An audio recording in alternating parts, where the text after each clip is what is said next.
Hi everybody, thanks for tuning in to segment 2 of Smacktalk. I'm Tony Gaglione. I'm Shawn Adams. And in segment 2 we're going to be talking a little bit more about the MLB. We talked about Ryan Broad in segment 1. Segment 2 we're going to talk a little news.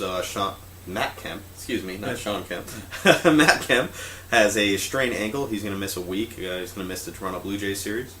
The Rangers just made a trade today for Matt Garza. Matt Garza was supposed to start today for Chicago. Was scratched. And then news broke that he's been traded. That's good. That's a fastball thrower. It's great. What does it do for the Rangers' chances in the postseason? Oh, I think it's great. With Yu Darvish, Derek Holland, and now with Matt Garza, you've got Joe Nathan closing. Exactly. You've got a solid rotation. I still think that their bullpen, mid relief, if you chase off a starter, they're a little bit weak there, but they definitely still have the offense to go. I think they just got to catch the A's. You have Nelson Cruz, who was implicated in that steroid scandal. Yeah, he may be facing suspension so this year. They might not have that.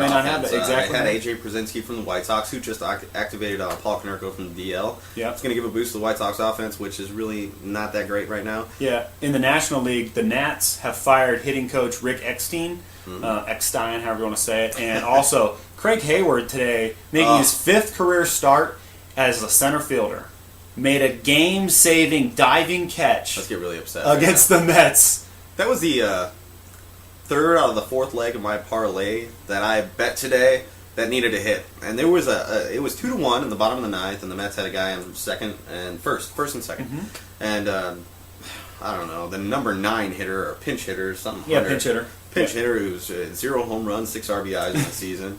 Hit just a laser into the gap, and yeah, we thought it was dropping. We thought the game was tied. I'm streaming. I thought I had a couple $100 in my pocket, but Hayward just came out of nowhere and made a great game-saving catch. Yeah, not gonna lie, Tony stood up and thought he trapped it, and then the replay, it was a pure. Catch. And if you get a chance to see it on SportsCenter on ESPN, you got to take a look at that one. One thing I want to talk about is we just mentioned in segment 1 the steroid scandal with the Biogenesis lab. A-Rod, who's on that list, has been injured again. He's got a strained quad. He'll probably miss some significant time. Another thing is, too... You know what, though? What's going on with A-Rod and the Yankees right now is Brian Cashman does not like Alex Rodriguez. Oh, yeah, for sure. Ever since he came out, he's like, I'm ready to play. You put me in the lineup now before his single-A rehab start. Yeah, well, that's the thing about I was going to say about the rehab starts. He's already exhausted his 20 rehab stint, so he can't go back to the minors unless they file special petition and your name's on the steroid list. I don't think anybody in the MLB office is your friend, my friend. You know what I mean? They're going to be like, What kills me is that, like Ryan Braun, I defended Alex Rodriguez. In a show we did on another website. Yeah. I defended him so bad. I was like, oh man, this guy's going to break the home run record. He's going to break Hank Aaron's record. He's going to break Barry Bonds' asterisk record. And he's going to do it clean. And that's not the case. A year later, I like the part when he got caught. I think this was last year or 2 years ago when he got caught, and he said his cousin, who he won't name, is the one that gave him this mysterious substance. And now he's on a list where he's basically walking in somewhere and saying, "Yo, y'all got any PhDs I could buy?" And PhD. PhD. Yeah, he doesn't have a PhD. That's for darn sure. Yeah, so, I think it's funny that you see these guys in Major League Baseball, and Tony said in segment 1, I feel like MLB's cheating. The whole system, the whole everybody league is on steroids. I like Chris Davis, and I hope the God he breaks Maris' record, but now I'm kind of... No, you got to wonder now. Yeah, what about 3 years? The guy played for Toronto, the guy played for other teams, and he did nothing. Yeah, and now all of a sudden he hits 37 home runs in the first half of the season. I don't believe that whatsoever. I got somebody that has not been linked to steroids. Bring it. David Ortiz.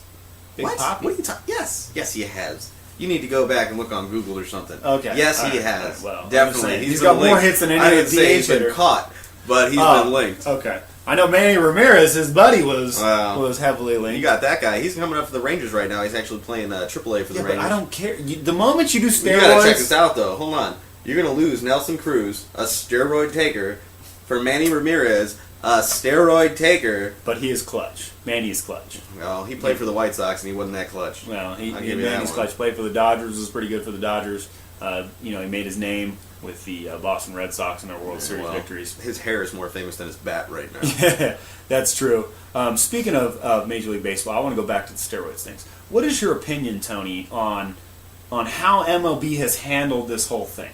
Like, starting from back in the day with the Congress getting involved, with Mark McGuire, Roger Clemens, and all them, how do you think that their position has changed? Terribly. Bud Selig is the worst commissioner of baseball that I've ever seen in my life. I haven't seen many, but if I can think back to see what commissioners have done for baseball, Bud Selig has done the least. All right, here's something most people don't know. George Bush Jr., when he owned the Texas Rangers, ran for commissioner before Bud Selig was nominated. Do you think Bud Selig's a better commissioner or George Bush? I think that if George Bush was the commissioner of the MLB, no offense, Republicans, I'd probably stop watching baseball. Oh, that's no good. Well, okay, now Bud Selig is president versus George Bush. Who does a better job? Well, we know what George Bush did. I'd move to Canada. How about that? Yeah. At least hockey's steroids would be legalized. At least hockey's there. Yeah, definitely. Oh, terrible. I mean, I think my opinion on this, at first I was like... Get a former player, first of all. Don't get these executive guys come in, former owners. Selig owned the Brewers. What is the point? What is the point? Get a guy who knows the game. I mean, you get guys in hockey that are GMs right now. Yeah. Or in basketball that are GMs or head coaches like Jason Kidd. Yeah. Larry Bird. Yeah, sure. Michael Jordan. John Paxson. Pat Riley's a GM now. He was a coach. Get a guy who knows the game and let him run it. Yeah. Don't get some executive suit and tie guy that doesn't know what's going on, really. Yeah. He just has a few bucks. Yeah, the thing about the commissioners, it's like the big boys club. They're all buddies. Well, you're telling me if I had $100 million and own a baseball team, I can run for commissioner too? Yeah, when Bud Selig retires, yeah, for sure. Oh, great. We got to look into that. Let's go into it. Any takers want to loan us $100 million? I'll buy the Padres right now and relocate them to Las Vegas. All right, real quick before we get into segment 3, who's your biggest surprise the first half and your biggest disappointment? Of Major League Baseball? That's right. My biggest surprise is Yu Darvish. Okay. Everyone thought he'd have a sophomore slump. He's still holding it down. I'll take my biggest surprise is Pittsburgh Pirates hanging in there. Okay. My biggest disappointment is the Milwaukee Brewers. A few Huge, years ago, huge. They were primed. They had the minor league system. They were ready. They're going to be one of those franchises that were going to be there for a while, and not so much. The Toronto Blue Jays are my biggest disappointment. You got Mark Burley, you signed R.A. Dickey, you got Melky Cabrera, steroid user. They still have Jose Reyes. Jose Baptista, too. They still got the bat. Edwin Encarnacion. Yeah. I mean, they have the talent, they just haven't put it together. Yeah, I agree with you. Biggest disappointment so far. Thanks for tuning in to segment 2. Stay tuned for segment 3 Yeah, of we're going to Smacktalk. talk a little bit about the NFL and see where it goes. Yep. My name's Shawn Adams. Tony Gaglione. Thanks for watching.